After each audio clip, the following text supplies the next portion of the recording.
नमस्कार, उत्तराखंड की खबरों के साथ हाजिर हूं मैं अनुपम। प्रदेश की हर छोटी बड़ी खबरों को लेकर हरिद्वार में कुंभ क्षेत्र में गैर हिंदुओं की एंट्री बैन किए जाने की मांग के बीच हर की पैड़ी पर चेतावनी के बोर्ड लगाए गए हैं, जिसमें हर की पैड़ी पर अहिंदू प्रवेश निषेध क्षेत्र यानी गैर हिंदू की एंट्री पर रोक की चेतावनी लिखी गई है। शुक्रवार सुबह हर की पैड़ी की व्यवस्था संभालने वाली संस्था गंगा सभा की ओर से ब्रह्मकुंड और उसके आसपास के बोर्ड लगाए गए हैं।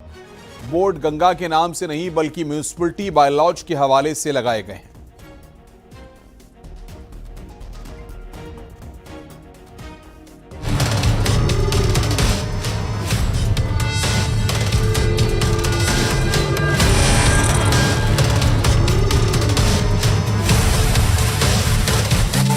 हरिद्वार के सबसे पवित्र स्थल हर की पैड़ी पर चर्चा का बाजार गर्म है।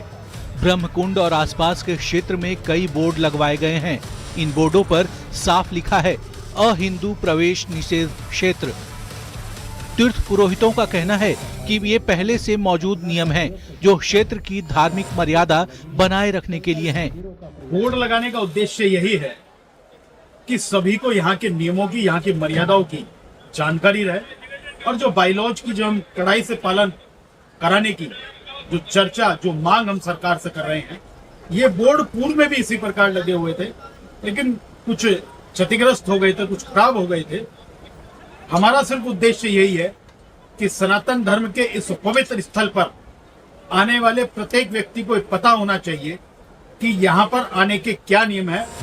वहीं इस मुद्दे पर राजनीति भी तेज है। पूर्व सांसद और समाजवादी पार्टी नेता एसटी हसन ने नाराजगी जताई है। उन्होंने कहा कि पहले संविधान बदल दें, ये देश सबका है, किसी एक कम्युनिटी का नहीं है। मेरे ख्याल से तो संविधान बदल दें पहले।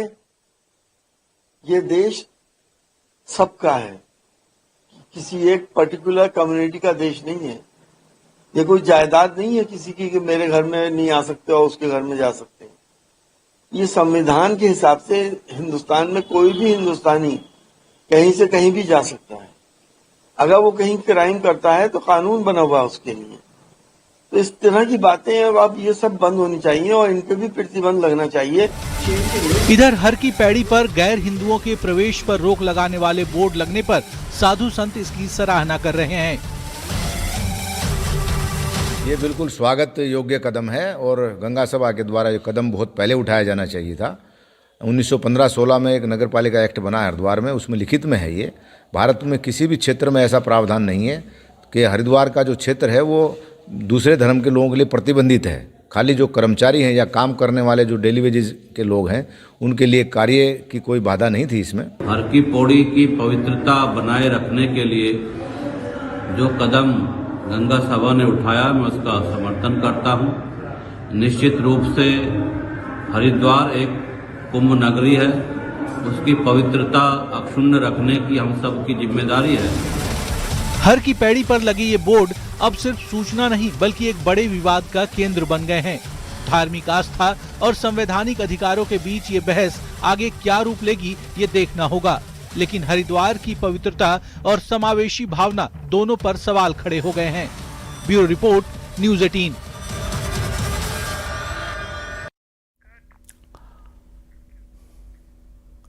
भारतीय जनता पार्टी के प्रदेश अध्यक्ष महेंद्र भट्ट का कहना है कि अगर कोई गैर हिंदू गंगा स्नान करना चाहता है और अगर सनातन में आना चाहता है तो फिर उसके गंगा स्नान और गंगा घाट पर आने पर कोई दिक्कत नहीं है।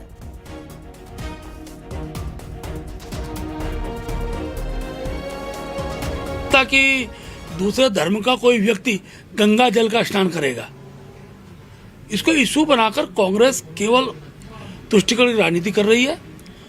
और अगर वहाँ के धर्माचार्य गंगा सभा ये अपेक्षा करती है तो बिना कहे भी ये अपना प्रणीत होता है, क्योंकि मक्का मदीना जैसे स्थान पर कोई हिंदू तो जा नहीं सकता, प्रवेश वर्जित है। लेकिन अच्छा लगे अगर कोई मुस्लिम ये कहे कि मैं गंगा स्नान करके पवित्र होकर सनातन में आना चाहता हूं, तो फिर तो किसी को विरोध नहीं करना चाहिए। उत्तराखंड में जल्द ही कैबिनेट विस्तार हो सकता है। पुष्कर सिंह धामी कैबिनेट में नए मंत्रियों की एंट्री हो सकती है। माना जा रहा है कि 21 जनवरी के बाद इस पर मंथन हो सकता है। बीजेपी के राष्ट्रीय अध्यक्ष के चुनाव के बाद अब राज्यों पर फोकस होगा। उत्तराखंड कैबिनेट में 5 पद अभी खाली हैं। उम्मीद जताई जा रही है कि जनवरी के अंत तक कैबिनेट के लिए नाम फाइनल हो सकते हैं। बीजेपी प्रदेश अध्यक्ष महेंद्र भट्ट का कहना है कि राष्ट्रीय अध्यक्ष के चुनाव के बाद दिल्ली में मीटिंग होगी, जिसमें कई मुद्दों के साथ साथ मंत्रिमंडल विस्तार पर भी चर्चा हो सकती है और इस पर बड़ा फैसला हो सकता है।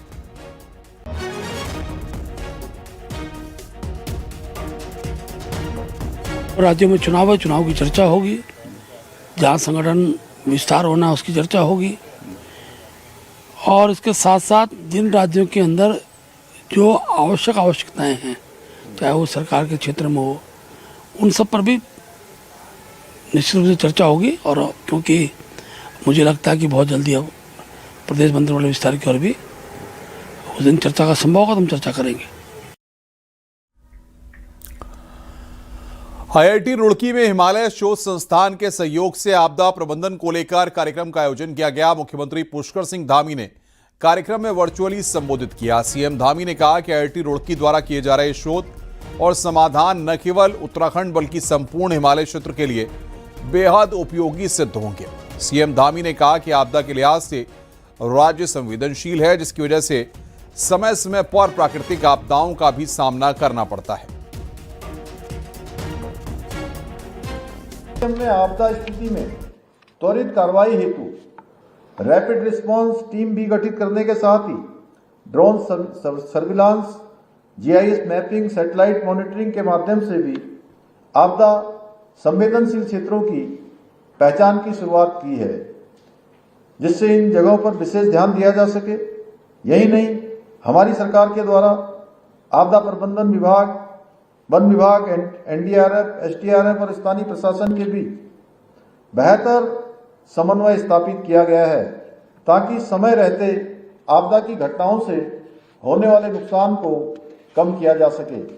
इसके अलावा हम अधिक ऊंचाई में स्थित झीलों की मॉनिटरिंग के लिए विशेष सेंसर लगाने के साथ अर्ली वार्निंग सिस्टम को भी मजबूत करने की दिशा में भी काम कर रहे हैं। केंद्रीय सड़क परिवहन एवं राजमार्ग राज्य मंत्री अजय टम्टा ने रेखा आर्या के पति गिरधारी लाल साहू के बयान को दुर्भाग्यपूर्ण बताया। टम्टा ने कहा कि जो बातें वीडियो में कही गई हैं वो सभ्य समाज में मंजूर नहीं हो सकती।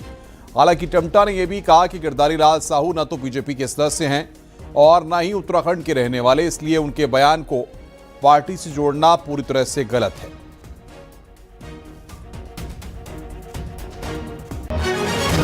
और मुझे लगता है कि जो बोला गया है वो बड़ा दुर्भाग्यपूर्ण है। देवभूमि से ऐसी आवाज़ नहीं जा सकती, वॉइस नहीं जा सकती। और मेरी जानकारी में है कि वो पार्टी के व्यक्ति भी नहीं है, और पार्टी के ही नहीं है, वो इस प्रदेश के भी नहीं है। और जब इस प्रदेश के और इस पार्टी के नहीं है तो उनके बयान को इस प्रदेश से कृपया करके ना जोड़ा जाए। ये देवभूमि है। अंकिता भंडारी हत्याकांड वीआईपी प्रकरण से जुड़े ऑडियो वीडियो सोशल मीडिया पर शेयर करने वाली अभिनेत्री उर्मिला सनावर ने शुक्रवार को सबूतों वाला मोबाइल फोन कोर्ट में सौंप दिया। हरिद्वार के रोशनाबाद स्थित कोर्ट में पेश हुई उर्मिला सनावर ने मोबाइल फोन मजिस्ट्रेट को सौंपा, जिसके बाद अब इन सबूतों की फॉरेंसिक जांच होगी। फॉरेंसिक जांच में वॉइस सैंपल और डिजिटल साक्ष्यों की पड़ताल की जाएगी। उर्मिला की कोर्ट में पेशी के दौरान मध्यस्थ की भूमिका निभाने वाले स्वामी दर्शन भारती भी मौजूद रहे।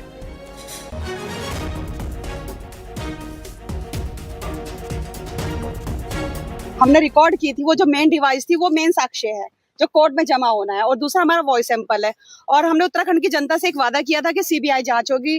तो मैं तो माननीय मुख्यमंत्री जी का धन्यवाद अदा करना चाहूंगी कि उन्होंने सीबीआई जांच के ऑर्डर दे दिए, और जो भी इसमें हिडन है, क्योंकि अभी अंकिता भंडारी के लिए ये आधा अधूरा न्याय हुआ है। उत्तराखंड के लोगों की जो एक सीबीआई जांच है उसका एक नया अध्याय शुरू हो गया और हो जाएगा। जय भद्रकाल, हर हर महादेव। नहीं तो अब केस हो जाएगी, अपना वॉइस रिकॉर्डिंग दे देगी और अपना डिवाइस दे देगी, तो उर्मिला सनावर का केस यहाँ पर चैप्टर क्लोज, और इसके बाद सीबीआई देखेगी। हरिद्वार में भ्रष्टाचार पर बड़ा एक्शन किया गया है। देहरादून से आई विजिलेंस टीम ने घूस लेते हुए डीएसओ और सहायक को रंगे हाथों पकड़ा है। विजिलेंस टीम ने जिला आपूर्ति ऑफिस में छापेमारी की और रिश्वत लेते डीएसओ श्याम आर्य और सहायक गौरव शर्मा को गिरफ्तार कर लिया। देहरादून से आई विजिलेंस टीम ने छापेमारी की है। इस दौरान राशन डीलर से 50,000 की रिश्वत मांगी गई थी।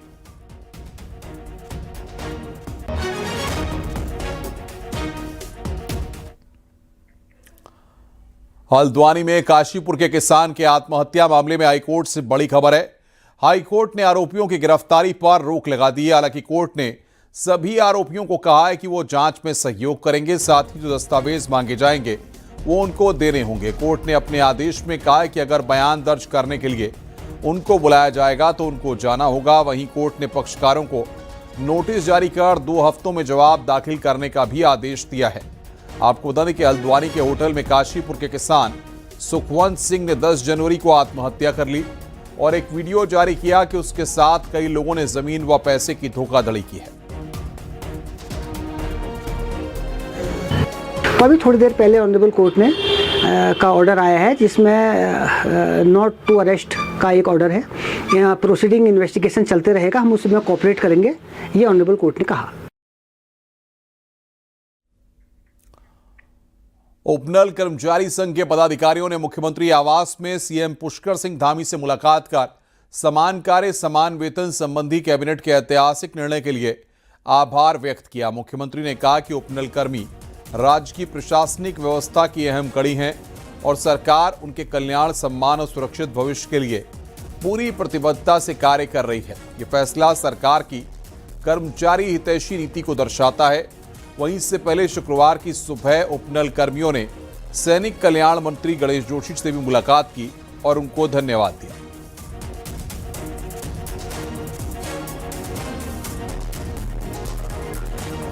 क्या कोई कम नहीं होती और कई वर्षों से ये कामरत थे, इनकी वह एक जायज मांग थी और फेस वाइज हम सब कुछ समायोजित करेंगे। अब फिलहाल लगभग 7-7.5 हज़ार कर्मचारी इस दायरे में आ रहे हैं और क्योंकि प्रदेश की वित्तीय स्थिति को हमने देखना है, इसके लिए मैं माननीय मुख्यमंत्री जी का और अपने कैबिनेट के सभी साथियों को धन्यवाद करता हूँ। उत्तराखंड में अगले कुछ दिनों में शीतलहर तेज होने की संभावना है। मौसम विभाग के मुताबिक 17 से 21 जनवरी तक प्रदेश में ठंड का प्रकोप बढ़ेगा। पश्चिमी विक्षोभ के प्रभाव से उत्तरकाशी, चमोली और पिथौरागढ़ जिलों में हल्की से मध्यम बारिश हो सकती है, जबकि 3,400 मीटर से ज्यादा ऊंचाई वाले इलाकों में बर्फबारी के आसार हैं। पहाड़ी क्षेत्रों में सिस्टम सूखे मौसम को तोड़कर तापमान में गिरावट ला सकता है। मैदानी जिलों हरिद्वार और उधम सिंह नगर में घना कोहरा छाने की संभावना है, जिसके लिए येलो अलर्ट जारी किया गया है। कोहरे और ठंड का यह दौर उत्तर भारत के मैदानी इलाकों में 20 से 22 जनवरी तक बना रह सकता है। हमारे पर्वतीय जो जनपद है, खासतौर से उत्तरकाशी, चमोली, पिथौरागढ़, अभी 1-2 दिन जो है इन्हीं जनपद में कहीं पे हल्की से बहुत हल्की बारिश होने का चांसेस है। उसके बाद थोड़ा ये इनका इफेक्ट नीचे जो है रुद्रप्रयाग और बागेश्वर जैसे जिले भी इनके इफेक्ट में आएंगे। तो ऐसा संभावना है अगले 6-7 दिन के लिए बन रही है। जोशीमठ नगर क्षेत्र में 2023 की भूदसाव आफत के बाद राज्य सरकार लगातार सुरक्षात्मक कार्य कर रही है। मारवाड़ी पुल से लेकर विष्णुप्रयाग पुल तक 230 मीटर लंबी सुरक्षा दीवार का काम किया जा रहा है। तो वहीं अब जल्द ही नगर के 9 वार्ड में ड्रेनेज और सीवर का निर्माण कार्य भी शुरू होगा। का काम है वो तो काफ़ी सुचारू तरीके से चल रहा है। साथ में जो नेक्स्ट हमारे 2 काम होने हैं, एक तो ड्रेनेज और सीवेज का जो वर्क होना है, वो संभावना है कि बड़ी जल्दी उसके टेंडर प्रोसेस हो जाएंगे और अति शीघ्र आपको धरातल पे काम करने को दिखेगा। हल्द्वानी में एनएच विभाग की लापरवाही का खामियाजा लोगों पर भारी पड़ रहा है। नेशनल हाईवे 109 में हादसे थमने का नाम नहीं ले रहे हैं। ये रिपोर्ट देखिए।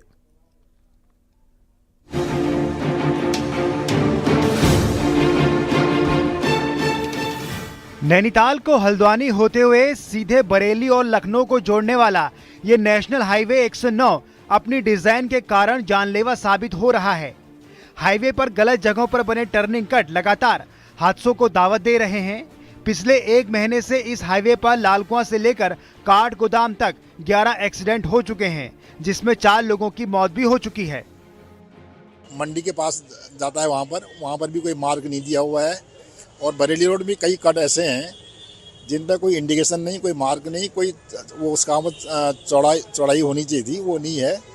तो मैं तो कहूँगा कि ये NH की घोर लापरवाही है और उनकी लापरवाही के कारण कई लोग इसमें अपनी जान गंवा चुके हैं। जाहिर हादसे लोगों की जिंदगी पर भारी पड़ रहे हैं। इस बीच सरकारी अधिकारी दावा कर रहे हैं कि NH की तकनीकी जांच कराई जा रही है ताकि दुर्घटना संभावित जगहों का ट्रीटमेंट किया जा सके।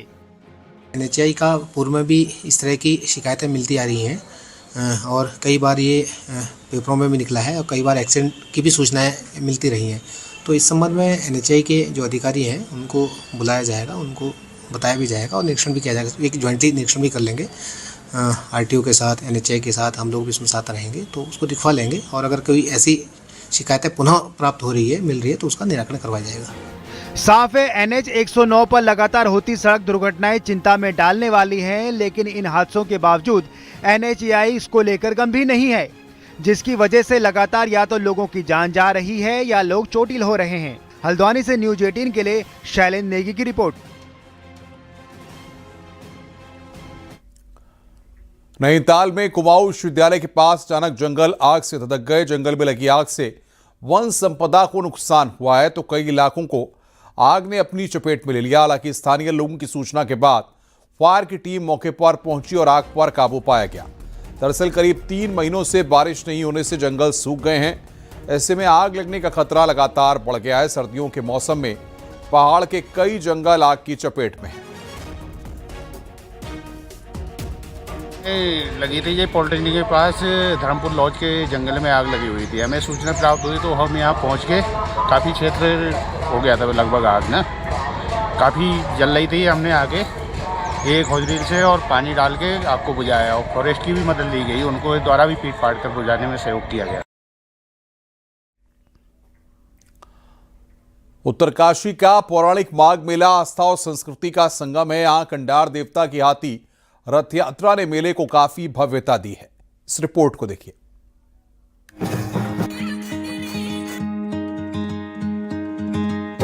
धौलू माघ मेले में बाड़ाहाट के आराध्य देव कंडार देवता की हाथी रथ यात्रा निकाली गई। ढोल दमाऊ और रणसिंगे की धुनों पर पांडव पाशों की अगुवाई में यात्रा पूरे नगर में निकाली गई।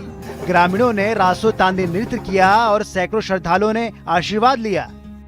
भगवान कंडार देवता यहाँ पर रहते हैं, उनकी एक नगर यात्रा पूरे काशी की जितने भी देवता हैं उनकी परिक्रमा करते हैं।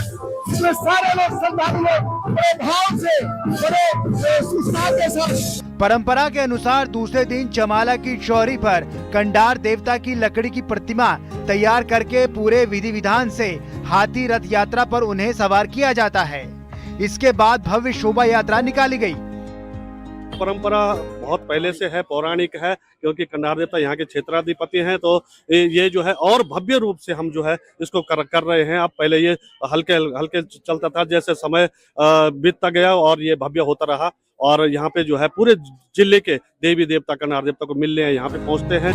गंगा स्नान और पूजा अर्चना के बाद रथ यात्रा का समापन रामलीला मंच पर हुआ। इस दौरान महिलाएं और ग्रामीण लोग वेशभूषा में रासो तांदी नृत्य करते नजर आए। कंडार देवता को बाड़ाहाट का राजा और न्याय का देवता माना जाता है। उत्तरकाशी से न्यूज 18 के लिए बलबीर परमार की रिपोर्ट।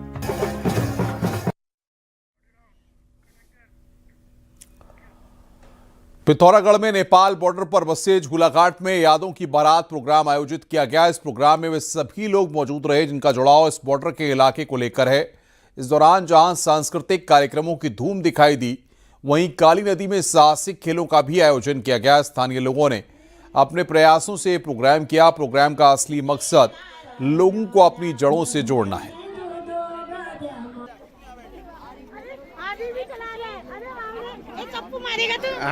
नाम है इसका, तो वही बारात, जैसे अभी ऐसा लग रहा है पूरी बारात ही हम लोग यहाँ पे खड़े हुए हैं और एंजॉय कर रहे हैं। नाम थीम भी बहुत अच्छा रखा हुआ है इसका, यादों की बारात। कि हम अपने घर से थोड़ा बाहर आके अपने मायके में अपने लोगों से मिल पाए, जिनको हम कभी याद करा करते थे, हमने आज उनको देखा है, तो उस बात का मुझे और ज़्यादा उत्साह हुआ है। जिन दीदियों को, जिन भाई लोगों को देख के हम लोग फॉलो करते थे। पिथौरागढ़ से देहरादून और पंतनगर रूट पर हवाई सेवा बंद हुए 4 महीने से ज्यादा का वक्त गुजर चुका है। सर्विस बंद होने से यात्रियों को खासी दिक्कतों से दो चार होना पड़ रहा है। बावजूद इसके हवाई सेवा कब बहाल होगी कहना कठिन है, लेकिन इस मुद्दे पर अब सियासत जरूर गरमा रही है।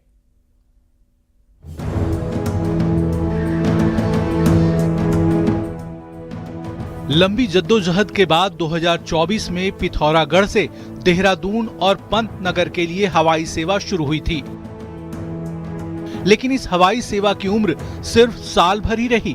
बीते साल सितंबर से फ्लाई बिग एयरलाइंस की उड़ान ठप पड़ी है।